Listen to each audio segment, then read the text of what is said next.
পাবদা মাছ, তার জন্য আমি রসুন পেস্ট করে নিচ্ছি। পাবদা দিয়ে যেমন বিয়ে বাড়িতে সর্ষে পাবদা বানায় সেইভাবে আমি বানাবো। তার জন্য রসুনটা বাটবো, চালমগজ আর দুটো কাঁচা লঙ্কা আমি পাকা দিয়েছি, কারণ একটু লাল লাল হবে, আর সাদা আর কালো সর্ষে মিক্স করে পেস্ট করব। তারপরে আপনাদেরকে আমি পুরো ভিডিওটা দেখাচ্ছি। তেলটা গরম করতে দিয়ে দিয়েছি। আমি এখানে মিডিয়াম সাইজের পাবদা নিয়েছি, আপনারা চাইলে বড় বা ছোট নিতে পারেন। পাবদাটা উপর দিকে ওঠো, অসুবিধা হবে না।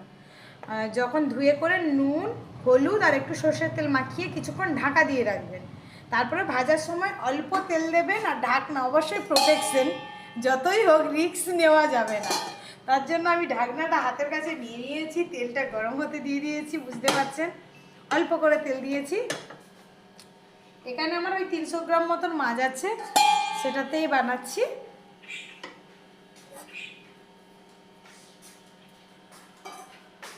ছ পিস 300 গ্রাম মাছ হয়েছে।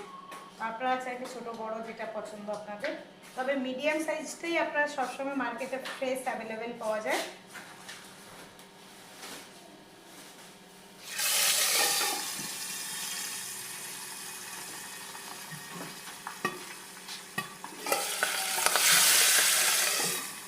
এতে একটু ফাটে কম, মানে ফাটে না বলবো না, একেবারে ফাটে একটু কম পরিমাণ। এখানে আমি বেটেছি রসুন আর এটা সর্ষে, সাদা সর্ষে আর কালো সর্ষে করে মিক্স করে বেটে দিয়েছি, কারণ আমি ছেঁকে দেবো এটা জলটা। ওই 1 চামচ সাদা সর্ষে আর 1 চামচ কালো সর্ষে, এটাই দুটো কাঁচা লঙ্কা আর চালমগজটা পেস্ট করে নিয়েছি। ধনে পাতাটা কেটে ধুয়ে করে জলে ভিজিয়ে রেখেছি, যদি আর নোংরা কোনো বাড়ি গাড়ি থাকে তো পড়ে যাবে নিচে।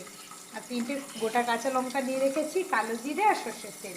নুন হলুদ তো স্বাভাবিক, নুন হলুদ মিষ্টিটা তো আমাদের নর্মাল ব্যাপার, সেটা তো দিতেই হবে। আমি মাছটা মিডিয়াম ভাজলাম। যদি বেশি অ্যামাউন্টে মাছ বানান তাহলে মাছটাকে একটু কড়া ভেজে নেবেন। বেশি অ্যামাউন্টে বানালে তখন ঝোলের মধ্যে নরম হয়ে যাওয়ার চান্স থাকে। যেহেতু আমি 5-6 পিস বানাচ্ছি, তাই আমি দেখুন হালকা ফ্রাই, মানে মিডিয়াম ফ্রাই করেছি, খুব বেশি ভাজিনি। আর যখন ওটা মানে এতে করে কোনো বেশি আইটেম রান্না করার চেষ্টা করে, তখন ওই জন্যই বেশি করে করা ভাজা হয়, যাতে মাছটা না ভেঙে যায় বলে। দেখুন আমি আরেকটু তেল অ্যাড করছি।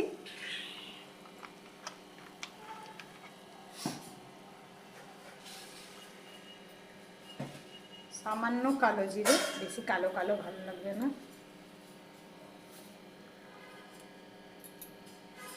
একটা কাঁচা লঙ্কা ফাটিয়ে দিলাম, দুটো আমার পেস্ট করে দেওয়া আছে। এই হাফ টিস্পুনের মতন রসুন বাটা। ওই আমি বলেছি আমি আস্তে গন্ধ একেবারে পছন্দ করি না। আর আপনার যখন কোনো অনুষ্ঠান বাড়িতে রান্না হয় এইভাবেই রান্না করে, তো রবিবারে সবাই বানিয়ে ফেলুন, দেখবেন খেতে অন্যরকম লাগবে।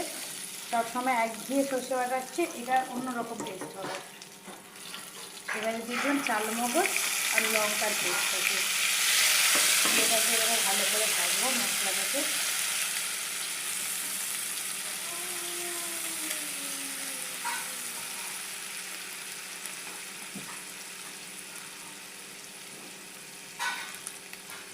হলুদ দিয়ে দিচ্ছি অল্প করে, নুন টেস্ট অনুযায়ী।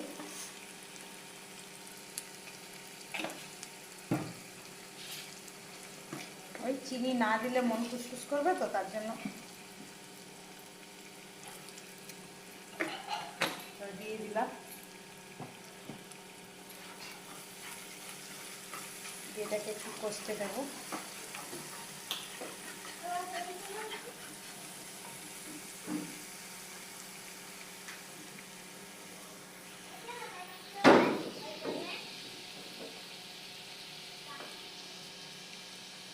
রসুনটা যেহেতু দিয়েছি, সামান্য একটু জল দিলাম, দিয়ে আর একটু কষিয়ে নেব, কোনোভাবে যেন রসুনের কাঁচা গন্ধটা না থাকে, সেই কারণে ততক্ষণ আমি এটাকে একটু জল দিয়ে ধুয়ে ফেলবো।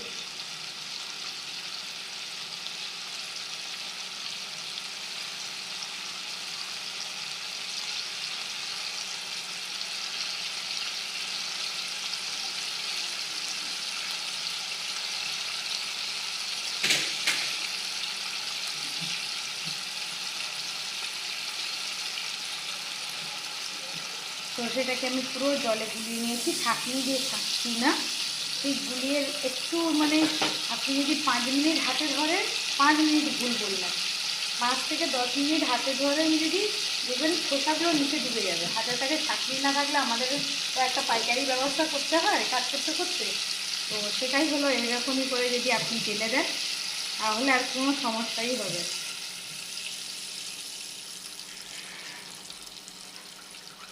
এই দেখুন সর্ষের খোসাগুলো নিচে থেকে গেছে, ওপরে যায়নি, বুঝতে পারে। আর এখানে আমি 2টো গোটা কাঁচা লঙ্কা দিয়ে দিচ্ছি। আমি একটু ঝাল খেতে ভালোবাসি, ছোটো ছেলে তো ঝাল অতটা খেতে পারবে না, মোটামুটি হালকা খেতে শিখেছে, সেই কারণে। এবারে আমি ফুটতে দেবো, এটা ফুটে গেলে মাছ ছাড়বে। ফুটে গেছে, এবারে দিয়ে দিলাম পাবনা মাছগুলো দিয়ে দিচ্ছি, ছেড়ে দিচ্ছি। দেখুন এইভাবে রান্না করলে সর্ষে একেবারে তেতো হবে না। আপনারা ভাবছেন সর্ষেটা একটু ফুটলে তেতো হবে, একেবারে তেতো হবে না। দিয়ে শুধু আপনি একটু ঢাকা দিয়ে দিন। হয়ে গেছে দেখুন, আমি এরপর দিয়ে ধনে পাতাটা দিয়ে দিচ্ছি, বন্ধ করে দিলাম গ্যাস।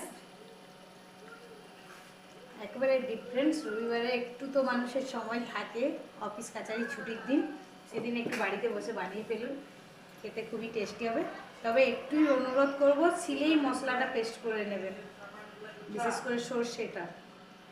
চাল মগজ অল্প থাকলে তো বাটা যায় না, সেটাও শিলেই বাটতে হবে আপনাকে। আর ওপর দিয়ে সর্ষের তেল দিলাম, দিয়ে মিনিট 2 মতন ঢাকিয়ে দেবো। রেডি, আমি নামিয়ে দিচ্ছি। দেখুন কতটা সুন্দর হয়েছে, আর খেতেও তত টেস্টি হবে।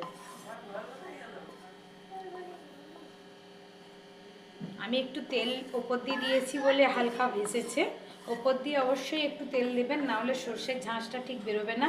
কারণ আমরা পুরো কালো সর্ষেটা খাই না, যেহেতু যে গ্যাসের ভয়ে, তার কারণে মিক্স করেছি। আর প্লিজ খেয়ে কমেন্ট করবেন কেমন লাগলো, লাইক অ্যান্ড সাবস্ক্রাইব প্লিজ।